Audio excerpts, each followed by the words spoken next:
Kemerdekaan bangsa Indonesia tidak lepas dari peran para pejuang, salah satunya adalah para pejuang ulama. Kelompok ini terlibat aktif dalam memperjuangkan kemerdekaan bangsa Indonesia, baik secara fisik maupun non-fisik. Peran para ulama ini diakui oleh negara dengan diberinya gelar pahlawan nasional.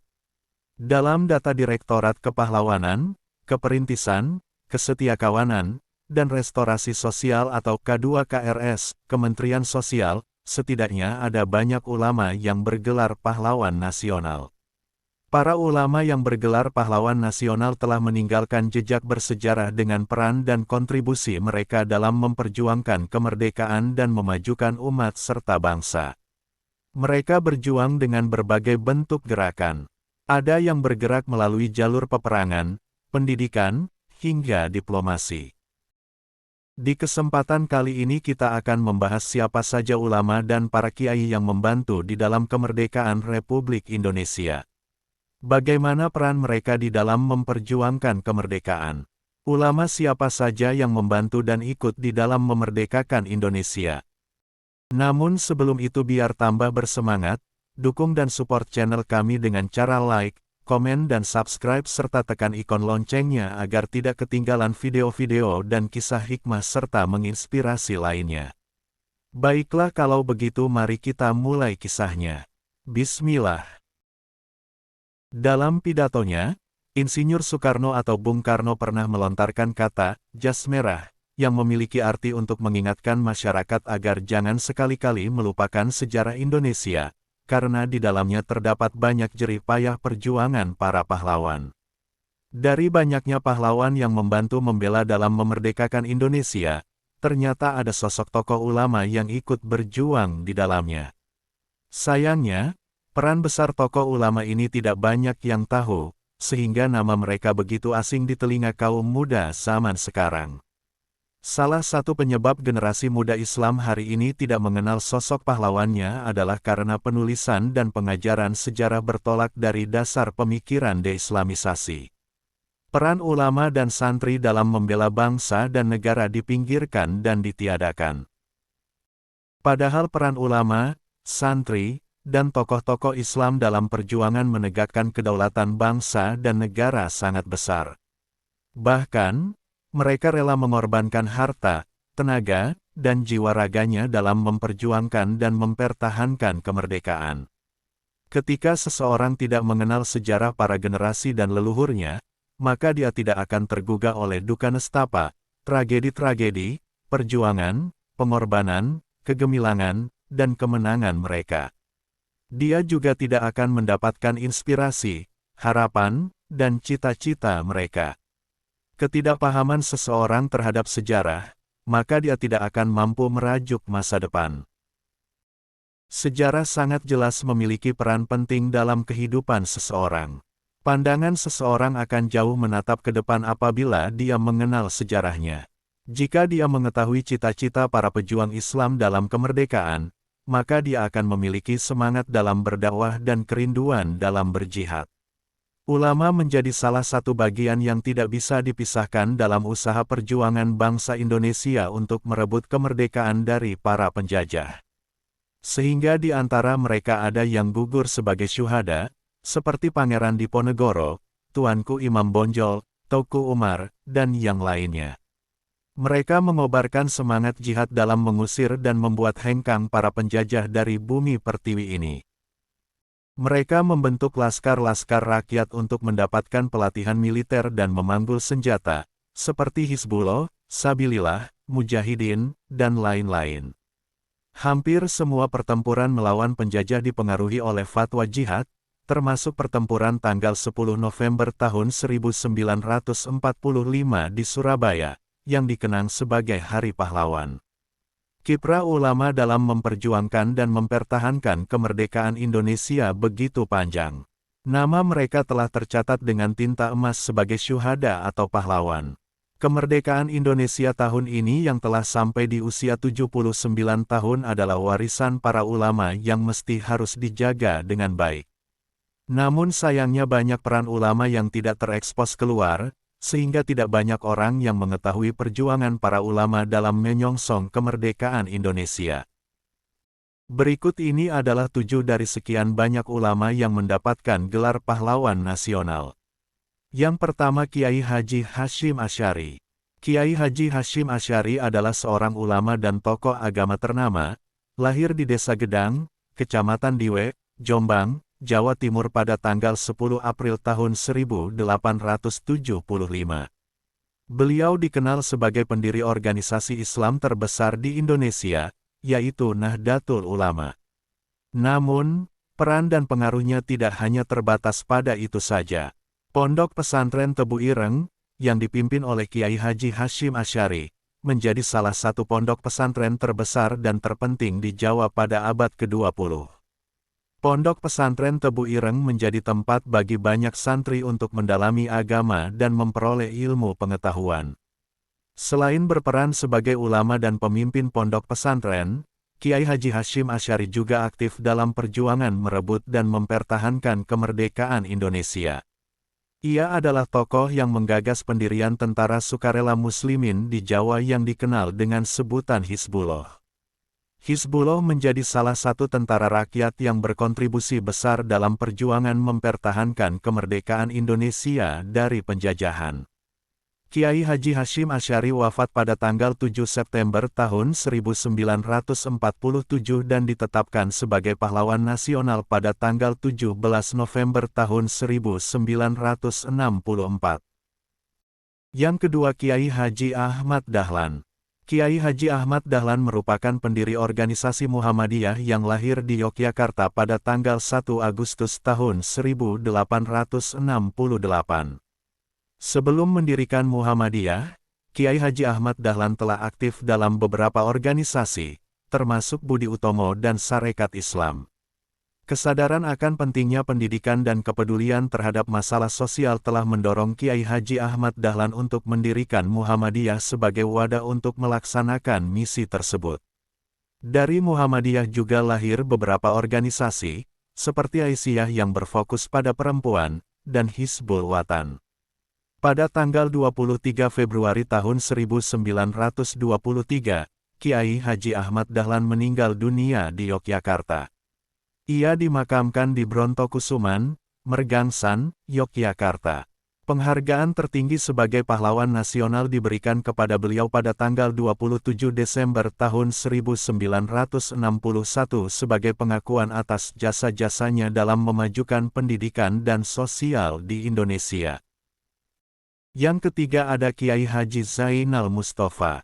Kiai Haji Zainal Mustafa merupakan sosok ulama pejuang kemerdekaan yang tidak hanya berjuang melalui pemikiran dan pendidikan di pondok pesantren, tetapi juga peperangan. Ia lahir di Singaparna, Tasikmalaya pada tahun 1899. Pada tahun 1927, ia mendirikan pondok pesantren Sukamanah yang diartikan sebagai tempat suka berpikir. Pada periode tahun 1940 sampai tahun 1941 Kiai Haji Zainal Mustafa intens melakukan serangan melawan penjajah Belanda. Dengan tegas, ia berjuang demi kemerdekaan bangsa Indonesia. Namun, pada tanggal 17 November tahun 1941, upaya perjuangannya terhenti saat ditangkap oleh tentara Belanda dan dipenjara di Sukamiskin. Tidak mengubah sikapnya setelah Jepang menduduki Indonesia, Kiai Haji Zainal Mustafa tetap tegas dan berani menentang penjajahan. Pada tanggal 25 Februari tahun 1944, ketika utusan tentara Jepang datang untuk meminta maaf atas sikap kerasnya, Kiai Haji Zainal Mustafa menolak. Bahkan ia membunuh utusan Jepang tersebut. Akibatnya, pondok pesantren Sukamanah menjadi sasaran serangan tentara Jepang, dan Kiai Haji Zainal Mustafa akhirnya berhasil ditangkap dan dipenjara di Cipinang, Jakarta. Pengabdian dan perjuangan tidak berhenti sampai di situ. Kiai Haji Zainal Mustafa meninggal dunia di Ancol, Jakarta pada tanggal 25 Oktober tahun 1944. Namun, semangat dan perjuangannya tetap dikenang, dan pada tanggal 6 November tahun 1972, ia secara resmi ditetapkan sebagai pahlawan nasional. Yang keempat ada Kiai Haji Agus Salim. Kiai Haji Agus Salim lahir di Koto Gadang, Agam, Sumatera Barat pada tanggal 8 Oktober tahun 1884. Kiprahnya sebagai pejuang, politisi, jurnalis, hingga diplomat sangat berpengaruh pada masa awal kemerdekaan. Kiai Haji Agus Salim memulai perjalanan perjuangannya sebagai anggota Sarekat Islam atau SI, salah satu organisasi dengan jumlah massa terbesar pada waktu itu. Pada tahun 1919, ia turut mendirikan Persatuan Pergerakan Kaum Buruh, yang berfokus pada perjuangan hak-hak buruh di Indonesia. Pada masa menjelang kemerdekaan Indonesia, ia menjadi anggota BPUPKI, Badan Penyelidik Usaha-Usaha Persiapan Kemerdekaan Indonesia, dan juga menjadi anggota Panitia 9, yang berperan dalam penyusunan naskah proklamasi kemerdekaan Indonesia. Kiai Haji Agus Salim meninggal dunia di Jakarta pada tanggal 4 November tahun 1954.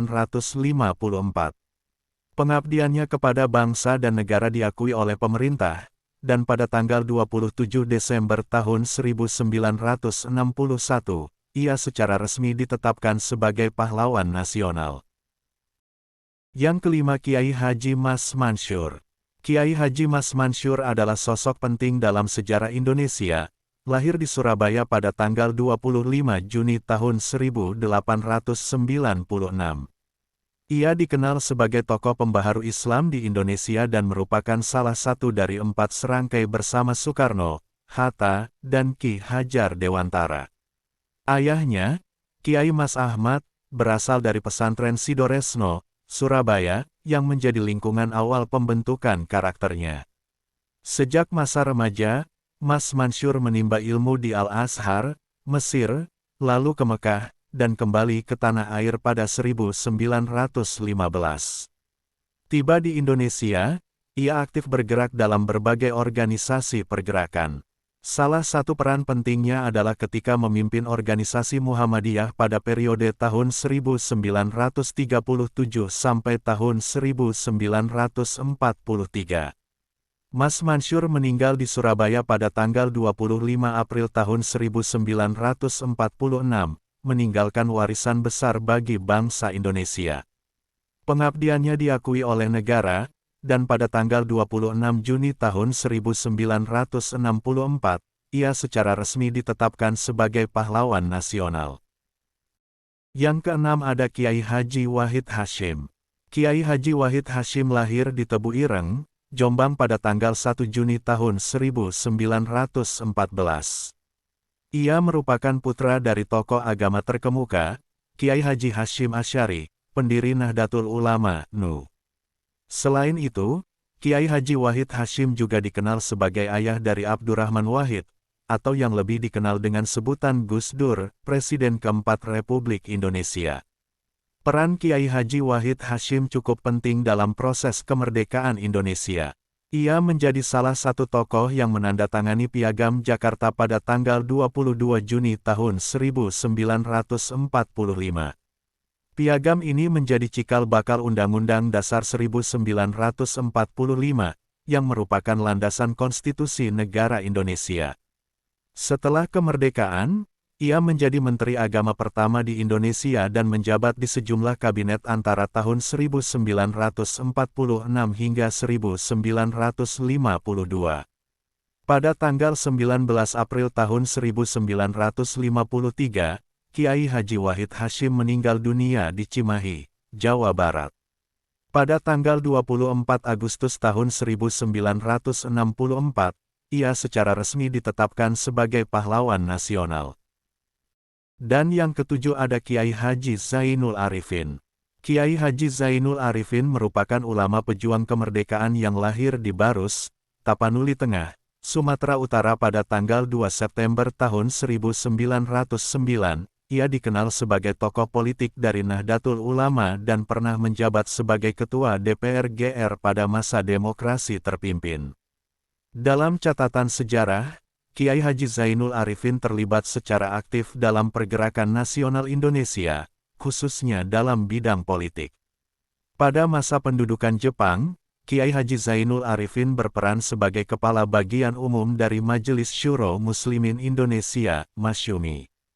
Kiai Haji Zainul Arifin meninggal dunia di Jakarta pada tanggal 2 Maret tahun 1963 dan ditetapkan sebagai pahlawan nasional pada tanggal 4 Maret tahun 1963. Saudaraku, para ulama memiliki peran yang sangat penting dalam perjuangan melawan penjajahan. Mereka tidak hanya menginspirasi semangat juang rakyat melalui dakwah dan ajaran agama, tetapi juga terlibat langsung dalam pertempuran fisik dan strategi politik. Ulama-ulama ini memadukan kekuatan spiritual dan perjuangan fisik untuk memperjuangkan kemerdekaan bangsa, menjadikan agama sebagai landasan moral dan etika dalam melawan penindasan. Perjuangan mereka menunjukkan bahwa kemerdekaan Indonesia tidak hanya diperoleh melalui kekuatan militer, tetapi juga melalui kekuatan iman dan keteguhan hati para pemimpin agama. Jangan pernah meremehkan kekuatan iman dan doa dalam perjuangan, karena sejarah telah membuktikan bahwa dengan keteguhan hati dan bimbingan agama, kita dapat mengatasi segala rintangan demi mencapai kemerdekaan dan kebaikan bersama. Tidak hanya dengan senjata dan strategi, kemerdekaan bangsa ini diraih, tetapi juga dengan keteguhan iman dan keikhlasan para ulama yang berjuang tanpa pamrih. Bagi generasi muda saat ini, pelajarilah dari mereka bahwa perjuangan untuk kemajuan dan kebaikan bangsa harus dilandasi oleh akhlak yang mulia dan keberanian untuk membela kebenaran. Jangan pernah lupakan peran penting agama dan moralitas dalam setiap langkah kita, karena masa depan yang gemilang hanya dapat diraih jika kita kokoh berdiri di atas prinsip-prinsip yang benar. Demikianlah pembahasan kami mengenai 7 ulama yang ikut di dalam perjuangan kemerdekaan Republik Indonesia. Semoga kisah ini menginspirasi kita semua, terutama generasi muda, untuk terus memperjuangkan nilai-nilai kebenaran dan keadilan dalam setiap langkah hidup kita. Mari kita lanjutkan perjuangan mereka dengan mengisi kemerdekaan ini dengan kebaikan, keteguhan iman, dan semangat persatuan yang kuat. Jangan lupa like, komen dan subscribe serta tekan lonceng notifikasinya agar tidak ketinggalan kisah-kisah dan cerita inspirasi dan penuh hikmah lainnya. Sampai jumpa di video berikutnya, dan ingatlah selalu, kebaikan yang kita sebar akan kembali kepada kita. Salam hangat dan teruslah berbagi kebaikan. Wassalamualaikum warahmatullahi wabarakatuh.